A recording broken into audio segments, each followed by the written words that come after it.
Hi, and welcome to today's tip on sharing your stories. And today's tip is all about making your story about your audience, which on first thought might seem a bit of a juxtaposition, because essentially your story is your story. You're probably at the heart of it. It's probably about you.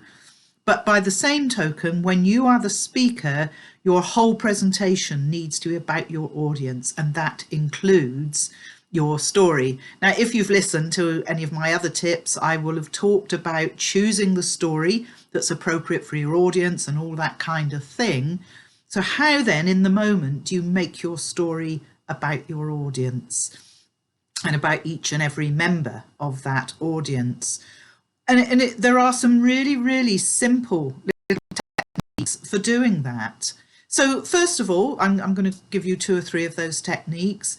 One is about relating and drawing out the emotions that your story brought up for you. What were your experiences as you were going through whatever it is that you're talking about? Was there fear? Was there excitement? Was there anxiety? Was there overwhelm? So call out those emotions, and even without you doing anything else, your audience will think about times when they experience those emotions. But that is also a golden opportunity for you to draw them in.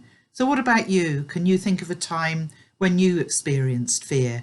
It might not have been halfway up a mountain, if that's where you were fearful, but drawing a parallel between your story, the emotion you experienced, and then inviting them to reflect on their emotion.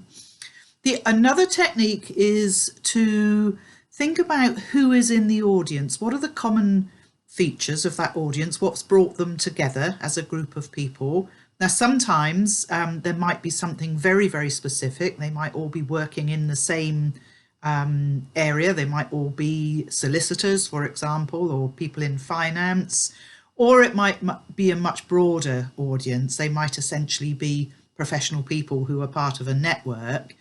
But try and think of something that relates to them as a whole, and find a part of your story. It may not be about you, but maybe you had somebody that played a role for you in your story that was perhaps similar to the role that they were playing. So for example, if you are a sports person and you had somebody who was a coach, whether that was a professional coach or whether somebody that inspired you and helped you along your journey in those early days, then you might align that role of that person to the people in your audience so that they can connect themselves to your story. But also that constant reflecting and checking in with them. What about you? What was your story about this? When did you feel that emotion? So that's just 2 or 3 tips on it, connecting with your audience, even though it's your story, making it relevant to them through the actual telling. If I can help you any further with that, get in touch. Let's have a conversation and see how I can help you. I'm Rachel Maunder, and I work with people who want to learn how to share their stories through speaking more effectively.